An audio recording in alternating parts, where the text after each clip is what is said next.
أعوذ بالله من الشيطان الرجيم يا بني إسرائيل اذكروا نعمتي التي أنعمت عليكم وأوفوا بعهدي أوف بعهدكم وإياي فارهبون.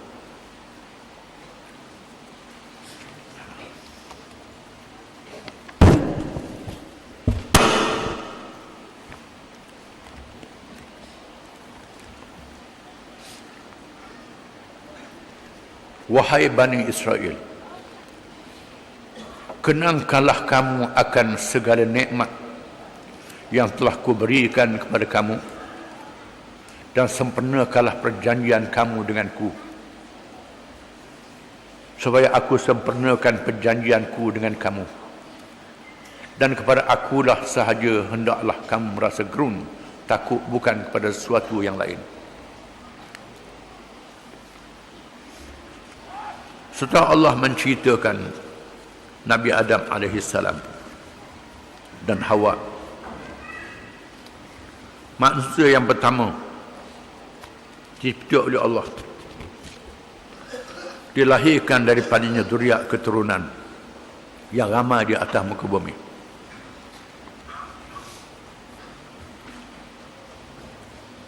Adam yang telah digoda oleh iblis diatur oleh Allah Ta'ala sebelum dihantar ke bumi untuk tarbiyah, untuk dididik. Bukan sahaja melihat malaikat yang taat pada Allah, melihat iblis yang durhagakan Allah dengan sifat sombongnya. Dan Allah mengajar Adam dengan kesalahan, ditipu oleh iblis, dan menyesal di atas kesalahan itu dan bertaubat. Iblis tidak bertaubat, Adam bertaubat.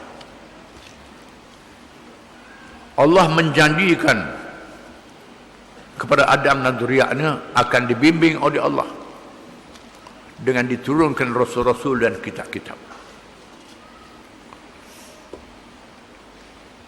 Seterusnya diikuti dengan kisah Bani Israel.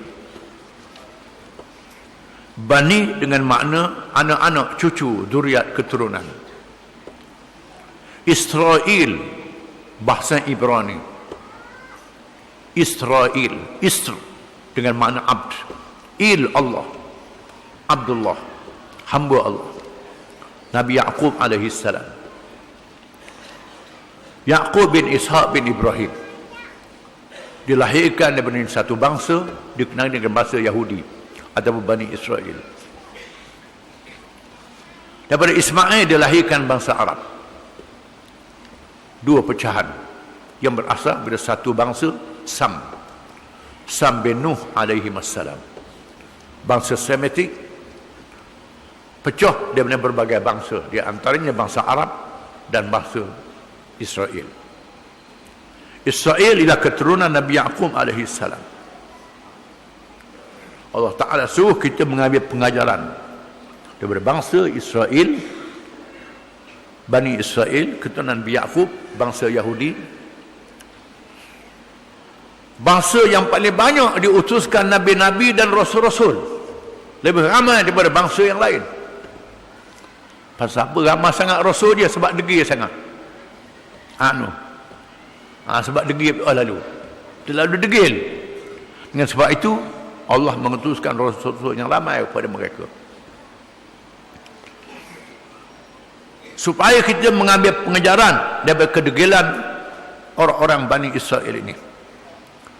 Udhkuru ni'mati allati an'amtu alaikum. Wahai Bani Israel, Tuhan kata, ingatlah kamu akan nikmat aku yang aku berikan nikmat itu kepada kamu. Wa aufu bi ahdi, tunaikan janjiku, janji kamu dengan aku. Ufi bi ahdikum, aku tunaikan janji itu dengan kelebihannya. Wa iyaya farhabun, kamu naklah takut pada aku. Allah Ta'ala suruh Bani Israel ingat kepada nikmat Allah. Disebut nikmat, berbeza dengan umat Muhammad SAW. Allah Ta'ala, ya ayyuhalladzina amanu udhkurullah, ya ayyuhalladzina amanu udhkurullah, wahai orang yang beriman, ingatlah kepada Allah terus. Orang beriman, Tuhan suruh kita ingat kepada Allah. Bani Israel suruh ingat pada nikmat Allah. Apa rahsianya? Rahsianya Bani Israel terlalu kebendaan. Terlalu kebendaan sangat. Kalau ada orang kita ni yang terlalu beriman pada kebendaan ni, Bani Israel lah tu. Perangai Bani Israel. Beriman dengan benda, tak beriman dengan Allah. Ini jadi masalah yang besar. Masalah yang besar bagi Bani Israel.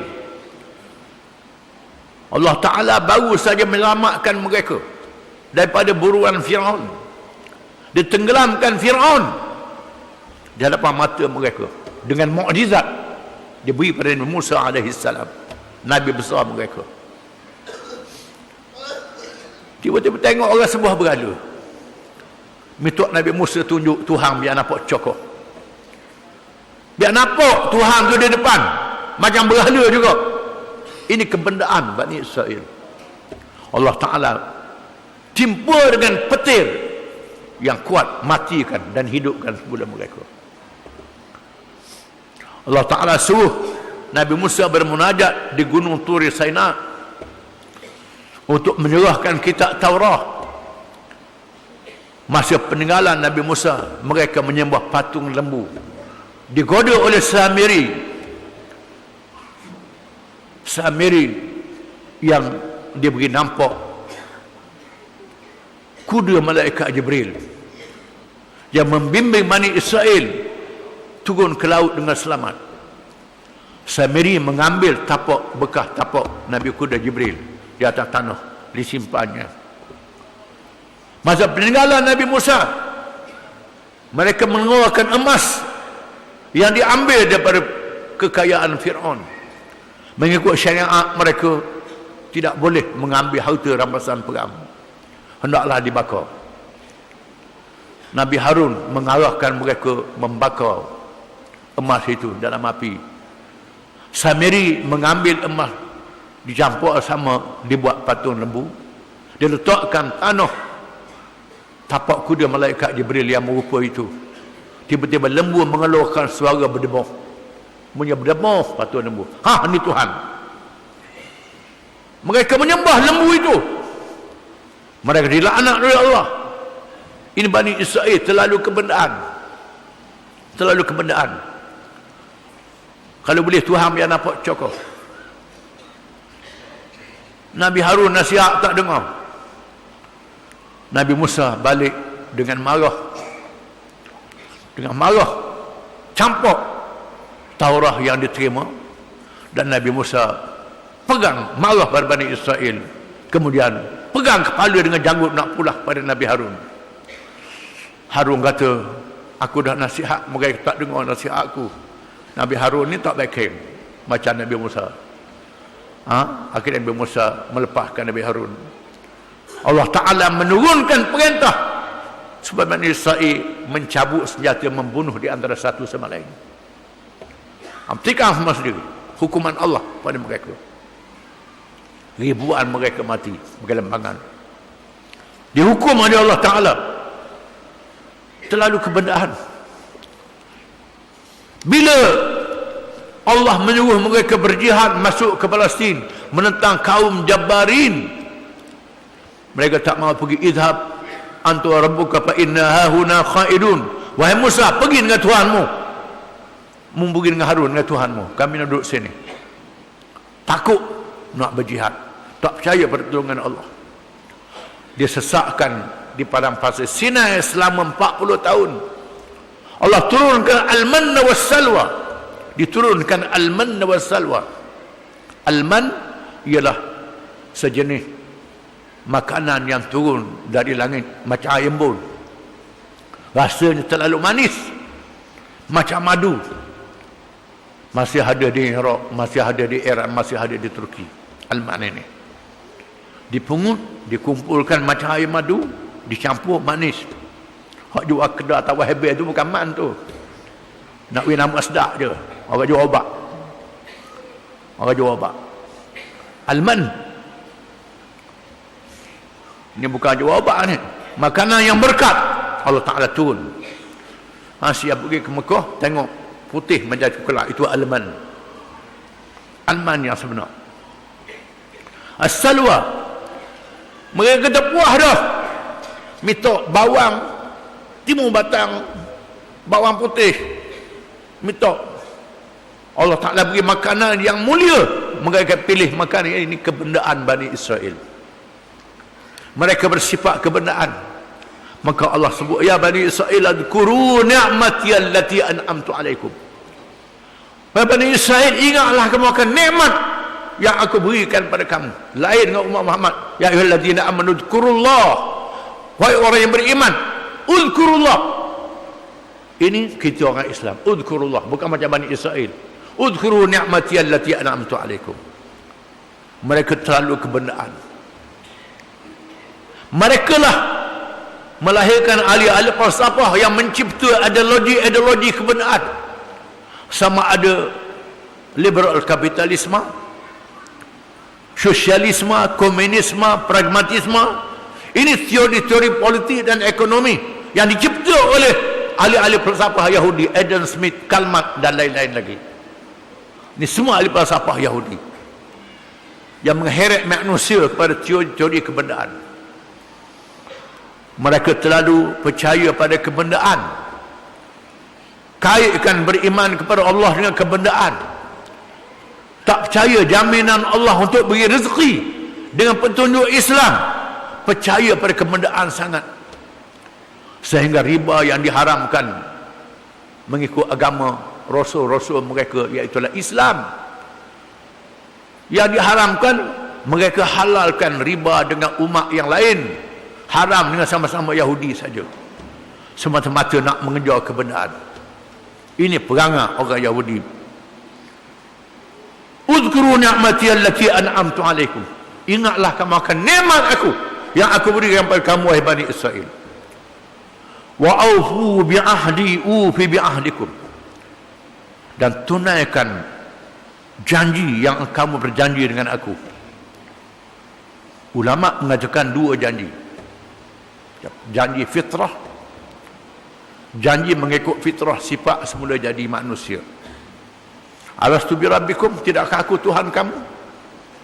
Bala, ya, Allah Tuhan.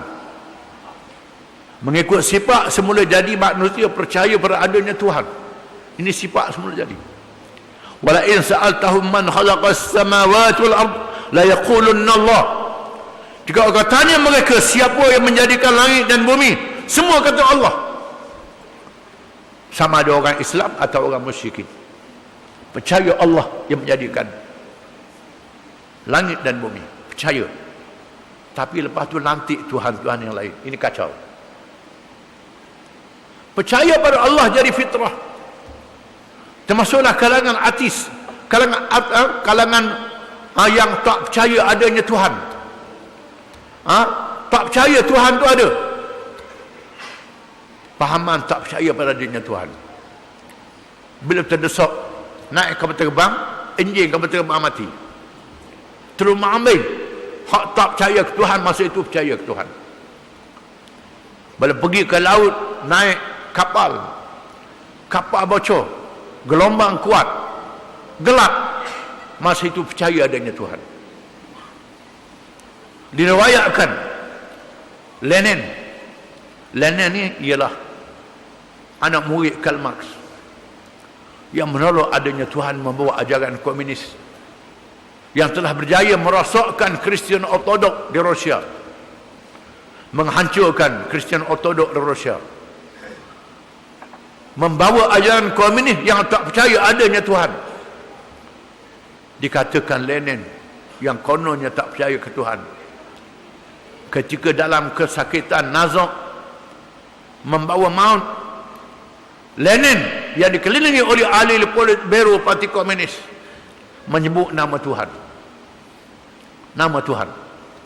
Lalu pemimpin komunis yang ada keliling tanya dia, wahai saudara Lenin, tidakkah ajaran Karl Marx Das Kapital, penulisan Karl Marx, yang dianggap sebagai Sayyidina Karl Marx, yang dia percaya ni mengatakan Tuhan itu tidak ada. Lenin kata, saya tak tahan sakit, tak tahan menghadapi kesakitan. Bila tak tahan, percaya sebut Allah dalam kesakitan. Ini menunjuk fitrah manusia percaya pada Tuhan. Kullu mauludin yuladu 'ala al-fitrah fa abawahu yuhawwidanihi aw yunassiranihi aw yumajjisanihi. Semua anak yang dilahirkan dalam fitrah, sifat semula jadi. Dua ibu bapa yang menjadikan anak itu Yahudi, menjadikan anak itu Kristian, Nasrani, menjadikan anak itu Majusi. Ini fitrah, di mana Allah Ta'ala jadikan hidayah kepada makhluknya 4 jenis hidayah. Hidayatul fitrah, hidayatul hawas, hidayatul aql, hidayatul din. Hidayatul fitrah, hidayah mengikut semula jadi. Sama ada hayawanat, binatang hidupan, manusia dan hayawan, ataupun jamadat, batu, kayu, makhluk-makhluk yang kita lihat tidak bergerak, percaya adanya Tuhan, mengikut fitrah, sifat semula jadi. Ini sifat semula jadi.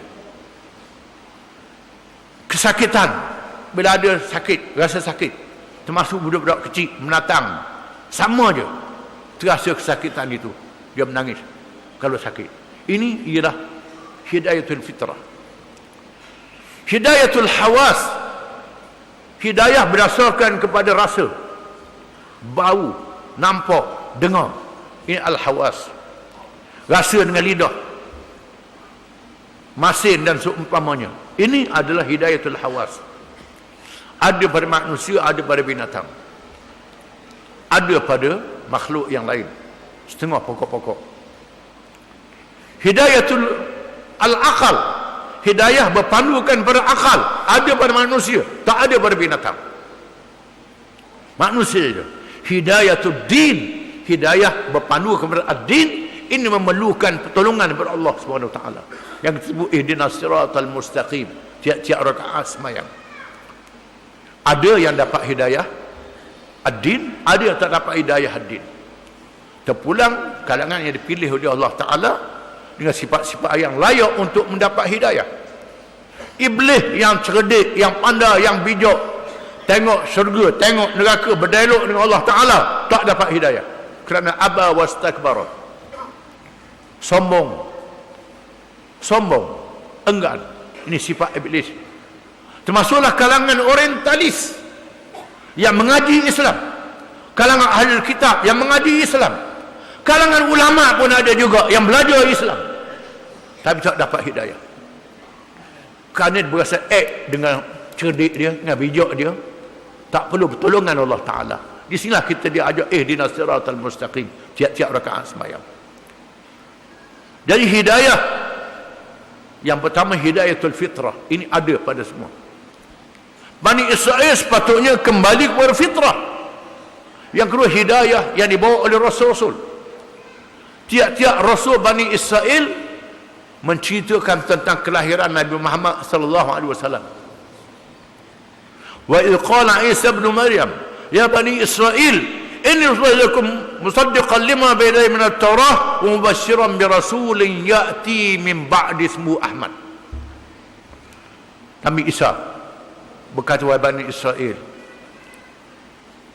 aku diutuskan oleh Allah menjadi rasul pada kamu untuk membenarkan kitab Taurat, kitab Taurat yang di hadapan kamu, dan membawa berita gembira dengan kelahiran seorang rasul akhir zaman, iaitu Ahmad Muhammad sallallahu alaihi wasallam. Tiap-tiap nabi Bani Israel mengadakan bai'ah dengan pengikut-pengikutnya. Bila kamu sempat dengan nabi akhir zaman, kamu mesti beriman dengan nabi akhir zaman itu. Ini adalah ahd antara Bani Israel dengan nabi-nabi mereka. Mereka berhimpun ramai-ramai di Madinah menunggu kedatangan Nabi akhir zaman Muhammad SAW yang akan datang berhijrah. Mereka tunggu di Madinah. Bila Nabi datang ke Madinah, tiba-tiba tak masuk Islam. Kecuali Abdullah bin Salam, Mukhairi dan lain-lain yang masuk Islam.